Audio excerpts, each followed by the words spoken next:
నమస్కారం. మీరు చూస్తుంది పూజ టీవీ. నేను లలిత సహస్ర.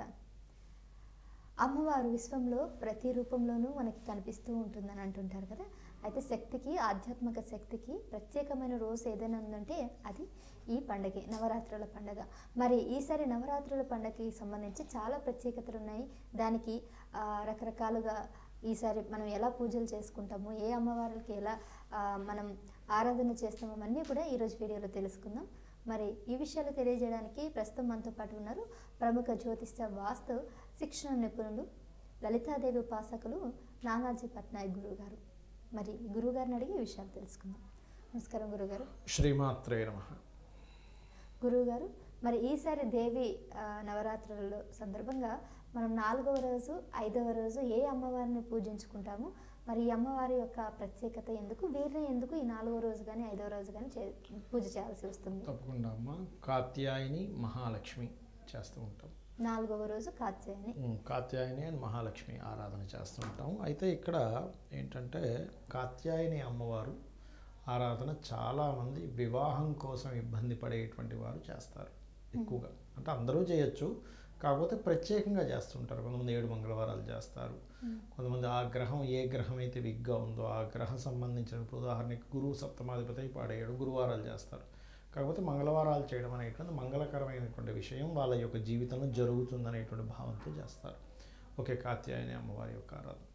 అయితే మరికొంతమంది కుజదోషం ఉందండి, కుజదోషానికి విరుగుడుగా కాత్యాయని అమ్మవారి యొక్క ఆరాధన కనుక చేసినట్లయితే అమ్మవారి అనుగ్రహంతో కుజదోష ప్రభావం తగ్గుతుందనే భావంతో కూడా చేస్తారు. కానీ ఇక్కడ ఏంటంటే కుజదోషం అంటే ఎంతసేపు మనకి వివాహం మీదే పడుతుందని రూల్ లేదు.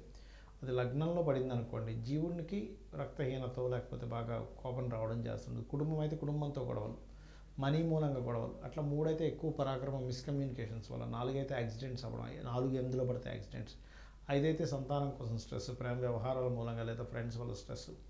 6లో కుజుడుంటే ఏంటంటే వాళ్ళకి శత్రువుగా ఉండకూడదు 6లో కుజుడు ఉండేటువంటి వ్యక్తి. 7లో కానీ 12లో కానీ ఉంటేనే కుజుడు, అది కూడా పాడైతే అప్పుడు మనం కుజుడు యొక్క ప్రభావం వివాహ జీవితం మీద పడింది అని తీసుకోవాలి.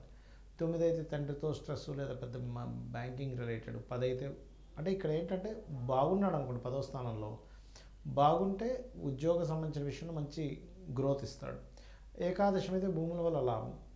అలా ఇక్కడ ఏంటంటే మనం అర్థం చేసుకోవాల్సింది, ఎంతసేపు కాత్యాయని అమ్మవారిని చేస్తే నాకు తీరిపోతుందనే భావన కాకుండా అమ్మవారిని ఎంతో ప్రేమగా భక్తిగా ఆరాధించడం నేర్చుకోవాలి. అయితే అక్కడ నుంచి ఆ ఎనర్జీ రావడం మాత్రం నిజమే. ఇప్పుడు ఎలా అంటే ఒక పిల్లవాడు, తల్లి ఉంది, పిల్లవాడిని చక్కగా పెంచుతుంది, అంతేగాని రేపొద్దున ఈ పిల్లవాడు కనుక పెద్ద అయితే నాకు పలానాది కొనిస్తాడు అనే భావంతో చేయదు. నా కొడుకు లేకపోతే నా కూతురు కాబట్టి నేను పెట్టాలి, నేను బట్టలు కొనివ్వాలి, ఆమెను చక్కగా చూసుకోవాలని ఒక భావంతో చూసుకుంటాం. అంతేగాని వాళ్ళు పెద్ద అయితే మనకేదో కొనిస్తారనో మనకేదో చేసి పెడతారనే భావన తల్లికి కానీ తండ్రికి కానీ ఉండదు ఎక్కడా కూడా. అవునా కదా?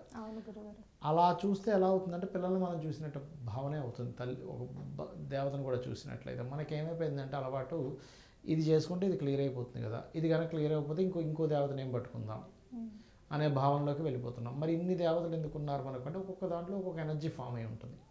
కాత్యాయని అమ్మవారు ఏంటంటే ముఖ్యంగా కళ్యాణ సంబంధించిన యోగాలను ఇస్తుంది అనేటువంటిది శాస్త్రంలో చెప్పబడింది. అది అయితే ఇప్పుడు ఎర్రటి పుష్పాలతో పూజించడము, ఎర్రటి వస్త్రాలను అమ్మవారికి సమర్పించడము, క్యారెట్ బీట్రూట్తో చేసిన పదార్థాలు అమ్మవారికి నైవేద్యంగా పెట్టడం, మరియు కందులతో చేసినటువంటి పదార్థాలను నైవేద్యంగా పెట్టడం చేస్తూ ఉంటారు. కందులు అంటే ఏ గ్రహానికి? కందిపప్పు, కుజుడికి, కుజ ప్రభావానికి సంబంధించింది చేస్తూ ఉంటారు.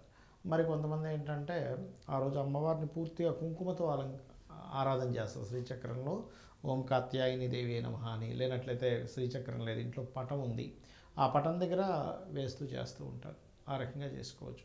ఇక్కడ చాలామందికి ఏమంటే కాత్యాయని అమ్మవారి పటం ఉండదు కదా అని కొంతమంది అడుగుతూ ఉంటారు, మాకు దొరకలేదు. అలాగా లలిత అమ్మవారి దగ్గరే చేయొచ్చు, ఎందుకంటే ఆ అమ్మవారిలోంచి ఇవన్నీ వచ్చాయి అన్నమాట.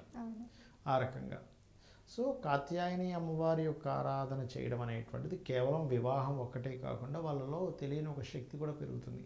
అంటే ఎలాంటి సిచ్యువేషన్స్ అయినా కూడా తట్టుకునేటువంటి బలము కాత్యాయని అమ్మవారి ఇస్తుంది అని చెప్పి శాస్త్రాలు చెప్పబడింది. అలాగే కాత్యాయని తర్వాత చూసుకుంటే 5వది మహాలక్ష్మి. ఈ మహాలక్ష్మీదేవి యొక్క ఆరాధన అందరికీ కూడా చూడండి, లక్ష్మీదేవి అంటే ఇలాగా ఉండి ఇక్కడ నుంచి డబ్బులు కారుతుంటే అదే లక్ష్మి. అందరికీ కావాల్సింది కూడా ధనమే.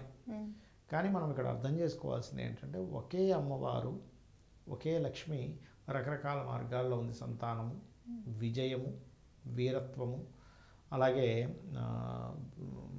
ఆదిలక్ష్మి, గజలక్ష్మి, ఇలాగే 8 రకాలుగా లక్ష్ములు ఉన్నాయి. కాబట్టి తల్లి నీ యొక్క అనుగ్రహంతో ఇన్ని లక్ష్ములు నాకు వచ్చా, నాకు ధనం కూడా ఇబ్బంది ఉందని అడగాలి. అంతేగాని ఏంటో లక్ష్మీదేవి పూజ చేశానండి కానీ నాకు డబ్బులు రావట్లేదు, ఏంటో అర్థం కావట్లేదు అనుకోకూడదు. కనకదార స్తోత్ర పఠనం చేయడం వల్ల కూడా వాళ్ళకి ఫైనాన్షియల్ గ్రోత్ పెరుగుతుంది. అయితే ఇక్కడ మనం అర్థం చేసుకోవాల్సింది ఏంటంటే లక్ష్మీదేవి ఎప్పుడు కూడా ధర్మంతో ముడిపడి ఉంటుంది. ఎలాగంటే ఇప్పుడు చూడండి, మీరు ఉన్నారు, మధ్యాహ్నం ఆకలేసింది, ఈ పక్కన ఇక్కడ హోటల్కి వెళ్ళారు, బాగున్నది టేస్ట్, అక్కడ రీజనబుల్ రేటు ఉంది, టేస్ట్ బాగుంది. మీరు ఏం చేస్తారు, ప్రతి ఒక్కరికి చెప్తారు, మీరు వెళ్ళి అక్కడే తింటారు. బాగోలేదు ఏం చెప్తారు, అందరికీ వచ్చి ఆఫీస్లోకి వచ్చి అమ్మ మీరు ఎక్కడ తిన్నా అక్కడ తినకండి అంటారు. అంటే అక్కడ ఏం లోపించింది, ఆ హోటల్ వ్యక్తి ధర్మబద్ధంగా ఏదైతే వాడి చక్కటి ఫుడ్ ఇవ్వలేదు. అలాగే ఇప్పుడు మనకి ట్రాన్స్పోర్ట్ రిలేటెడ్ యూబర్, ర్యాపిడో ఇవన్నీ రకరకాలు ఉన్నాయి.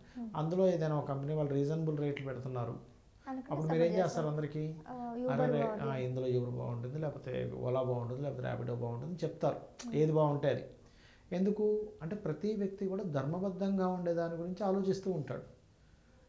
ఈ సినిమాకి వెళ్ళాము బాగుందమ్మా, డబ్బులు వేస్ట్ అవ్వలేదు, లేకపోతే ఈ ఫుడ్, లేకపోతే ఈ క్లాత్ తీసుకున్నాను ఇది చాలా బాగా మన్నింది, నాకు ఈ చెప్పులు తీసుకున్నాను చాలా. అంటే ఏమిటి, ప్రతి ఒక్కరికి కావాల్సింది అక్కడ ధర్మబద్ధంగా అదే కావాలి.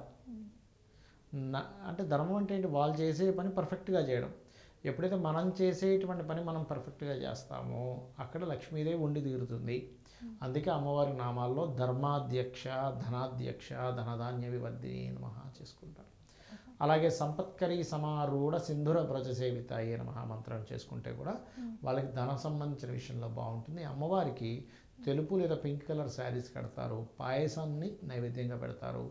ఆ రోజు మహాలక్ష్మి పూజ రోజు కనుక ఎవరైతే చపాతీలకు తేనె పూసి గోశాలకు వెళ్ళిపెట్టినట్లయితే పెడుతూ నేను ఇందాక చెప్పినటువంటి మంత్రం ఓం సంపత్కరి సమారూఢ సింధుర బ్రజ సేవితాయే నమః లేదా ఓం ధర్మాధ్యక్ష, ధనాధ్యక్ష, ధనధాన్య వివర్ధినే నమః కనుక చేసుకున్నట్లయితే సరిపోతుంది. ఓకే, సో ఇక్కడ ఈ మహాలక్ష్మి గారికి తెలుపు, ఇంకొకటి ఏమన్నారు పింక్ కలర్, ఈ 2 కలర్లు ఏవైనా కూడా వస్త్రాలు ధరించవచ్చు. ఓకే గురుగారు, సో ఇంకా పరిహారాలు ఏమైనా ఉంటాయి అంటారా, అంటే ఎప్పటి నుంచో ఉన్న ఇప్పుడు నేను చెప్పినటువంటి గోవుకి సంబంధించింది కానీ ఆ మంత్రం కానీ ఇవన్నీ పరిహారంలోకి వస్తాయి. వీటికి ఎగ్జాక్ట్లీ. ఓకే గురుగారు, ధన్యవాదాలు. శ్రీమాత్రే నమః.